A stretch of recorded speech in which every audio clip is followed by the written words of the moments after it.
Welcome student in saint Xavier school. तो हम start करते हैं क्लास 8 की मैथमेटिक्स सॉल्व करने जा रहे हैं, जिसमें से हमको सॉल्व करना है आइडेंटिटी का यूज करके हम एक्सप्रेशन को सॉल्व करेंगे। मल्टीप्लिकेशन हमें नॉर्मली नहीं करना है, हमें यूज करना है आइडेंटिटीज का ना। तो मैं कुछ आइडेंटिटीज मैं पहले लिख दे रहा हूँ, जैसे देख लो कि ये हो गया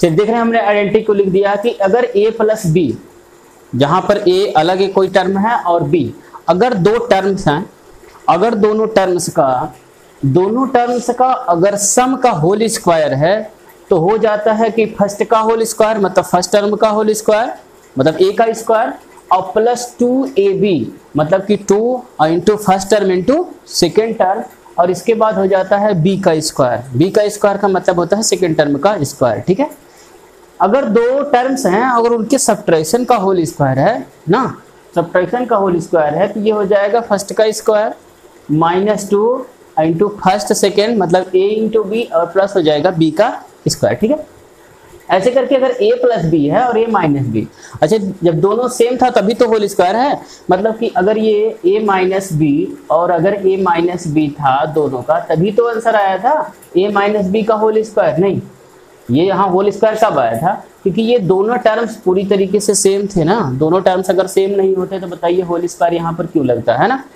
अच्छा ये भी हो सकता है कि अगर एक पॉजिटिव हो जाए और एक निगेटिव हो जाए तब क्या होगा, और अगर ये एक पॉजिटिव हो जाए और एक अगर निगेटिव हो जाए तो ये हो जाएगा हमारा a का स्क्वायर माइनस b का स्क्वायर। ठीक है, नॉर्मली अगर चाहो इन दोनों का मल्टीप्लाई करोगे तो वेरीफाई होने के बाद यही आएगा a square minus b square.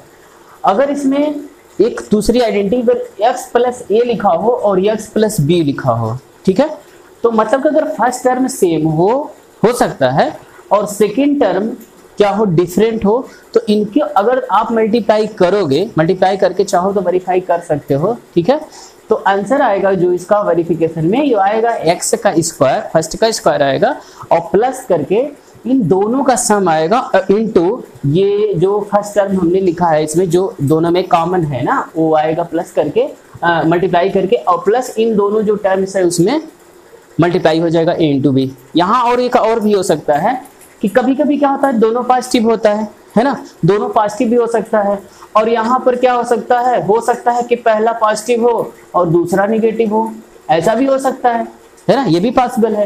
हो सकता है कि पहला पॉजिटिव हो दूसरा निगेटिव है, ऐसा भी हो सकता है कि पहला निगेटिव हो और दूसरा पॉजिटिव हो, है ना, x प्लस बी हो, ऐसा भी हो सकता है। तीसरी कंडीशन ये होती है कि मान लेते हो सकता है कि दोनों निगेटिव हो, है ना, क्या होगा ये दोनों निगेटिव हो तो हम करेंगे क्या, अलग के लिए अलग अलग फार्मूले लर्न करें, अलग अलग के लिए अलग अलग कितने फार्मूले लर्न करोगे। तो सीधी से मतलब ये है कि हमें देखो फार्मूला जो मेन इसको लर्न करना है सिर्फ इतना ही लर्न करना है, ठीक, हमें इतना ही लर्न करना है। अब यहाँ पर अगर a की वैल्यू माइनस में होती है तो हमें जहां पर a रखा है वहां पर हम माइनस a रख देंगे। ठीक है, और अगर जहां पर b अगर मान लेते हैं सपोज टू माइनस आता है आंसर, मान लीजिए क्वेश्चन में b माइनस में हो जाता है तो हमें b की जगह माइनस रख देना है। जैसे कि मान लेते हैं इसी को मैं प्रूव कर दूं हल्का था, ठीक है, तो मैं क्या करूंगा इसमें देखिए यहाँ x स्क्वायर है, ये तो बात ठीक है, x स्क्वायर है, इसमें कोई दिक्कत नहीं। अब प्लस करके यहाँ a की वैल्यू हमें क्या रखना है, पॉजिटिव लिखना है, कोई दिक्कत नहीं है, a हो जाएगा पॉजिटिव, और b की वैल्यू क्या रखना है हमें, यहाँ पर निगेटिव है ना, तो b की वैल्यू जब निगेटिव है तो हमें क्या रखना है कि b को हमें निगेटिव रखना है, और x तो वैसे ही है, और प्लस करके देखिए a की वैल्यू तो पॉजिटिव है और b की वैल्यू क्या है निगेटिव है, कुल मिला करके देखिए x स्क्वायर आएगा a माइनस बी का x आएगा, है ना, और x और ये हो जाएगा a, यहाँ पर हो जाएगा माइनस ab। ठीक है, तो फार्मूला थोड़ा सा बदल जाएगा, तो अलग अलग फार्मूला लर्न करने की बहुत ज़्यादा जरूरत नहीं है, चाहो तो लर्न कर लो, दिया होगा बुक में देख लेना। तो बस ये देख लेना कि अगर a का टर्म्स निगेटिव है तो यहाँ पर हमको a के टर्म की जगह निगेटिव रखना है, मतलब यहाँ भी निगेटिव यहाँ भी निगेटिव। ठीक है, अगर b निगेटिव दिया है तो यहाँ भी निगेटिव यहाँ पर भी निगेटिव हम रख देंगे।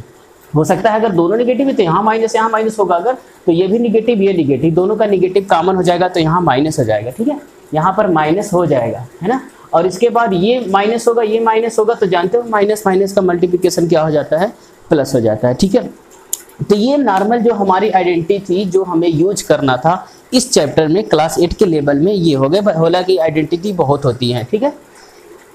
आवाज साफ जा रही होगी ना, तो घबराने की जरूरत नहीं है, वीडियो सब बनेगा ना।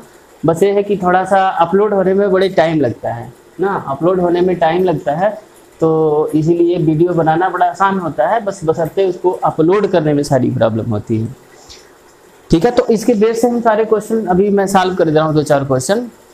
तो मैं बता दे रहा हूँ रिगार्डिंग जो पढ़ नहीं रहे हैं, जिनको ऐसा लगता है कि लॉकडाउन है या फिर हमारा सिलेबस रिड्यूस हुआ है, आगे के टर्म में नई शिक्षा नीति में, नई पॉलिसी में कुछ ऐसे चेंजेज हुई है जो कि हमें लगता है कि मतलब सारी चीज़ें अगर थोड़ा सा हल्का हो गई हैं तो मुझे दिक्कत नहीं होगा पास करने में ना। तो ये सारी जो दिमाग में अगर गलत फहमी है ना, उसको सब दूर कर दो, ठीक है।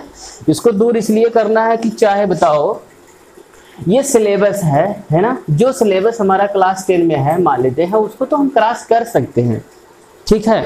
क्या पढ़ने वाले लोग कम हुए? पढ़ने वाले लोग कम हुए? नहीं कम हुए, उतने ही लोग पढ़ रहे हैं। नंबर ऑफ जो वैकेंसी है क्या वो कम होगी? नहीं होगी, उतना ही होगी।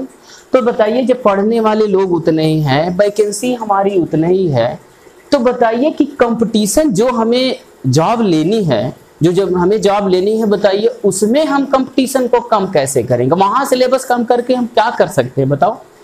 हमें एग्जाम फाइट करना है, जब 100 लोग बैठते थे तब भी, और मुझे 100 लोग कभी आगे चल के 150 लोग बैठेंगे, बताइए 150 लोग बैठेंगे, तो हमें कंपटीशन तब भी हाई देना है, तब भी हाई ही देना है, ठीक है। तो ये जो समय जो कुछ लोग बर्बाद कर रहे हैं ना, उनको लगता है कि लॉकडाउन है और ये प्रॉब्लम है, तो लॉकडाउन की वजह से नहीं, लॉकडाउन में नहीं पढ़ना है, कोई दिक्कत नहीं है, बशर्ते समझ लो कि डेली नहीं पढ़ रहे हो, जो डेली नहीं पढ़ रहे हो वो अभी इफेक्ट नहीं करेगा, वो बाद के लिए बहुत ज़्यादा इफेक्टेड होगा, ठीक है। तो कोई दिक्कत नहीं है, समय बर्बाद करोगे तो प्रॉब्लम तुम्हें ही होगी, क्योंकि उन लोगों को फाइट तुम्हें ही करना पड़ेगा, कोई और फाइट करने के लिए नहीं जाएगा, ठीक है। यहाँ पर क्लास 10 में थोड़ा सा तुम्हें लॉकडाउन की वजह से या फिर और किसी की वजह से मान लेते हैं, हो सकता है कि सिलेबस कम हो जाने से, रिड्यूस होने से क्या होता है ना, रिड्यूस होने से सिर्फ यही होता है कि हम डिग्री ले सकते हैं ना, डिग्री आसानी से ले सकते हैं। अरे बताइए डिग्री तो आसानी से ले सकते हैं, नौकरी कौन लेगा ना? जो हमारा एम है उसको हम कैसे फाइट कर सकते हैं? यूपीएससी के लिए सिलेबस कम होगा, बताइए सोचा कभी यूपीएससी के लिए सिलेबस कम होगा? या फिर जो हमें आईआईटी अगर करना है तो आईआईटी के लिए कभी सिलेबस कम हो सकता है? ऐसा हो ही नहीं सकता है ना। तो पढ़ना मुझे सब कुछ है ना, तो पढ़ना मुझे सब है, और आज से ही पढ़ना, अगर कुछ करना है तो आज से पढ़ना है। लॉकडाउन का कोई मतलब नहीं होता, आगे चल के जो लोग पढ़ रहे हैं कंटिन्यू वो फाइट कर पाएंगे, और जो लोग आज से समय बर्बाद कर रहे हैं वो लोग फाइट कर पाएंगे नहीं कर पाएंगे वो खुद ही सोच सकते हो। तो ठीक है, मैं थोड़ा सा मैं इनके इस वजह नहीं था, हालांकि बोर्ड पूरा था, यहाँ तक मैं लिख सकता था, तो फिर से मैं लिख दे रहा हूँ।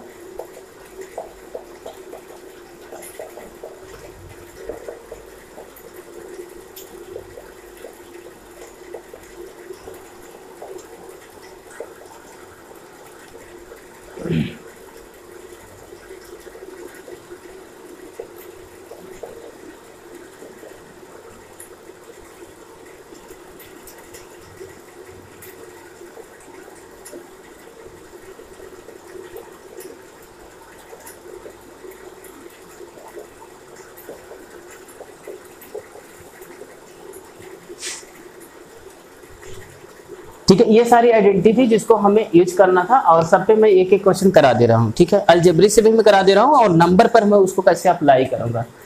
कोई नंबर ले लो, सपोज टू मान लेते हैं हमें दिया हुआ ये कोई क्वेश्चन हो, कोई क्वेश्चन दिया हो कि ये है 3x, और 3x का मान लेते हैं स्क्वायर हो, और हमको दिया है 4y दिया हो, ठीक है, 4y दिया हो, इसको हमें होल स्क्वायर करना है ना।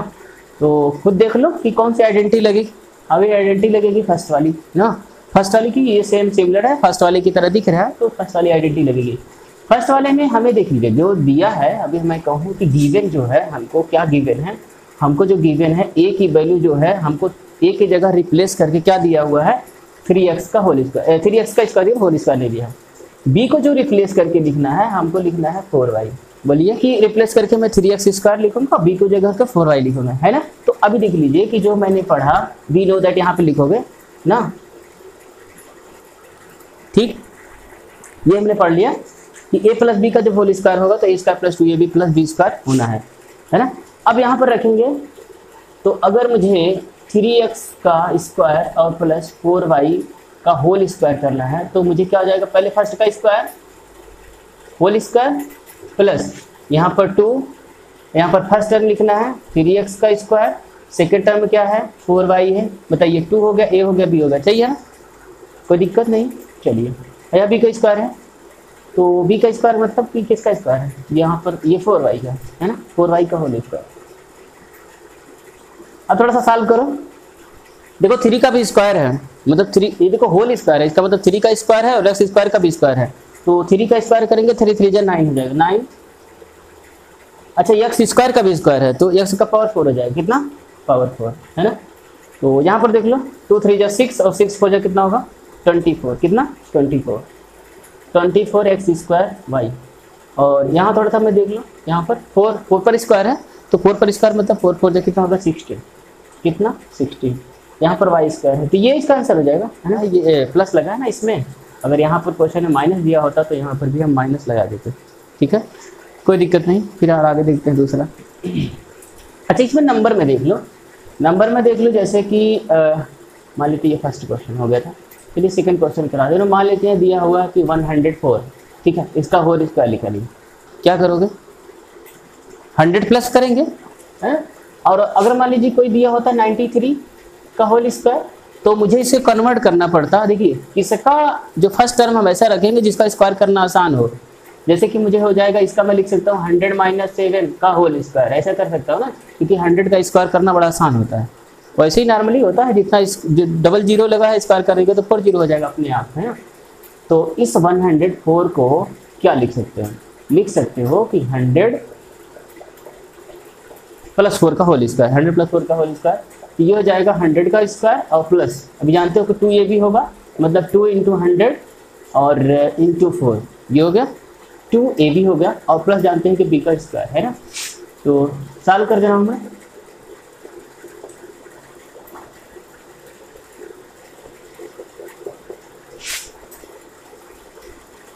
ठीक, कितना हो गया, अब ये पूरा ऐड कर दो,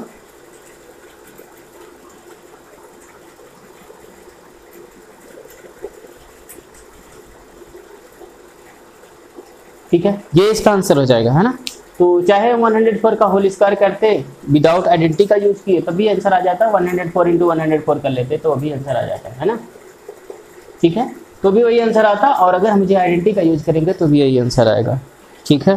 कैलकुलेशन में अगर गलती होगा तो फिर उसको देख लेना है ना, तो कुछ कॉन्सेप्ट सही रहना चाहिए, फिर कैलकुलेशन देख लिया जाएगा है ना।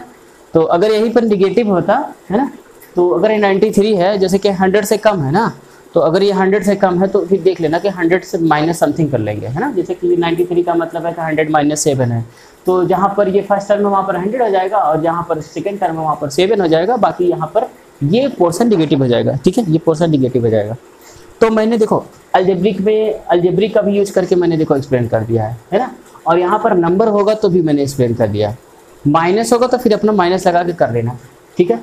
अच्छा एक एक क्वेश्चन में इस पे करा देता हूँ, हाँ एक एक क्वेश्चन में इस पे भी करा दे रहा हूँ, तो अब इसका मैं यूज करा दे रहा हूँ यहाँ पर है ना, इरेज नहीं कर रहा हूँ मैं, सब ऐसे ही रहने दे रहा हूँ। अभी मान लेते क्वेश्चन दिया हो, इस पे क्वेश्चन दिया हो, सपोज टू लिखा हो कि 4x + 3y, मान लेते ऐसे क्वेश्चन दिया हो, और मुझे फिर से दिया हो कि 4x मान लेते -3y, ठीक है। अच्छा देखो दोनों टर्म्स क्या हैं, सेम है, बस एक पॉजिटिव है एक निगेटिव है, दोनों में पॉजिटिव होता तो हम होल स्क्वायर लगा देते, दोनों में निगेटिव होता तभी हम होल स्क्वायर लगा देते, नहीं लगा देते, बस यहाँ पर एक पॉजिटिव एक निगेटिव है। तो अब देखिए खुद दिख रहा है कि जो वो थर्ड वाली आइडेंटिटी लगने वाली है ना, कौन सी आइडेंटिटी, थर्ड वाली। तो जानते हो यहाँ पे लिखोगे, ठीक है, a + b और a - b = होता है a² - b²। अब इसे यूज करोगे यहाँ पर तो अभी क्या हो जाएगा 4x + 3y, और यहाँ पर 4x - 3y करोगे तो ये हो जाएगा पहले कि 4x का होल स्क्वायर, क्योंकि a का स्क्वायर होता है, माइनस हो जाएगा 3y का भी होल स्क्वायर, कुल मिला के आ जाएगा 16x² - 9y का स्क्वायर, ठीक है, ये आंसर हो जाएगा। इसको एक्सप्लेन करेंगे, मतलब कि मल्टीप्लाई करेंगे तो, ठीक है, इन दोनों का मल्टीप्लाई करेंगे तो हमारा ये आंसर आएगा। आइडेंटिटी का यूज करेंगे, नहीं तो मल्टीप्लाई करो, मल्टीप्लाई करना नहीं है, आइडेंटिटी का यूज करना है।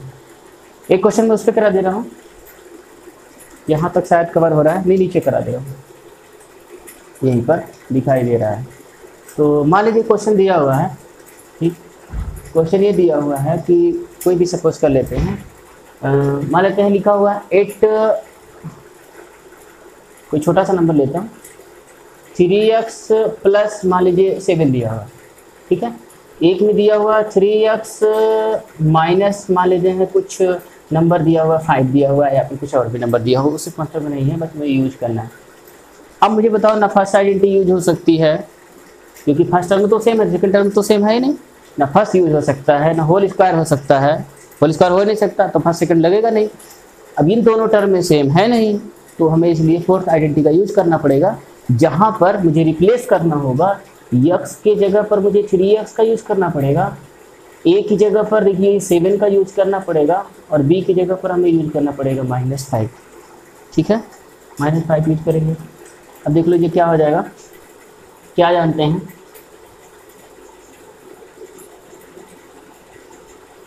x प्लस ए और x प्लस बी, ये जो होता है वो होगा एक्स स्क्वायर और प्लस ए प्लस बी, और यहाँ पर x और प्लस ए बी होता है।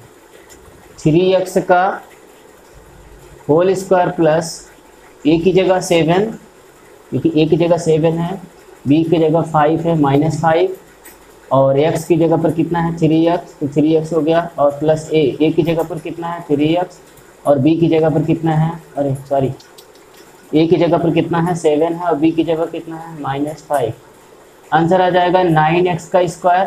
अब देखो 7 और -5 कितना होता है 2, और 2 3 जा 6 हो जाएगा, कितना 6x, और यहाँ पर हो जाएगा -7 5 जा 35। ये हमारा